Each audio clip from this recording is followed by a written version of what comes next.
রাসেল ভাই যেখানে থাকে সেইখানে আসলে অন্যদের ওয়ান ম্যান শো দেখা ছাড়া আর কোনো উপায় থাকে না। আসলে কোনো কাজ থাকে না, কাজ যা করার আমাদের রাসেল ভাই একাই তা করে। আমরা জাস্ট দেখি অথবা টুকটাক হেল্প করি। এই বনে ভোজন, একদম পিওর বনে ভোজনটা আয়োজন করেছিলেন আমাদের বড় ভাইরা, মিঠু ভাই, রাসেল ভাই, সানোয়ার ভাই, হেকমত ভাই, শিশির ভাই ছিলেন। সাথে ছিলাম গেস্ট হিসেবে ছিলাম আমি, নাজমুল, টিটু। একদম বনে ছিল এই আয়োজনটা। করা হয়েছিল গত রোজার ঈদের পরে যদিও, কিন্তু আসলে অনেক ভিডিও করেছিলাম, কিন্তু সময় স্বল্পতার কারণে এই ভিডিওগুলো জোড়াতালি দিয়ে ফেসবুকে আপলোড করা হচ্ছিল না। নানান জটিলতা, নানান ব্যস্ততায় মানে সময় সুযোগ হয়ে উঠছিল না।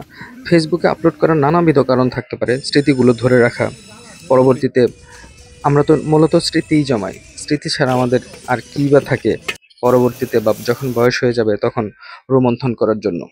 তবে রাসেল ভাইয়ের প্রশংসা করতে হয় যে রান্নার ক্ষেত্রে রাসেল ভাই অনবদ্য। মানে এত চমৎকার রান্না ওই দিন হয়েছিল যে আমরা শেষ মুহূর্তে মানে এত ওভারলোড খাওয়া দাওয়া হয়েছিল, খেয়ে একদম শেষমেশ আমরা একদম বিছানা চাদর বিছানো ছিল, বিছানা চাদরের মধ্যে বসে আমরা খেয়েছিলাম। খেয়ে আমরা একদম গড়াগড়ি খেয়েছি বলা যায় একদম। নেক্সট সেই ভিডিওটা আমি নেক্সট কোনো ভিডিওতে প্রকাশ করবো আর কি। সানোয়ার ভাই রিভিউ দেন মাংসের, রিভিউ দেন মাংসের বাবুর্চি হিসাবে কেমন?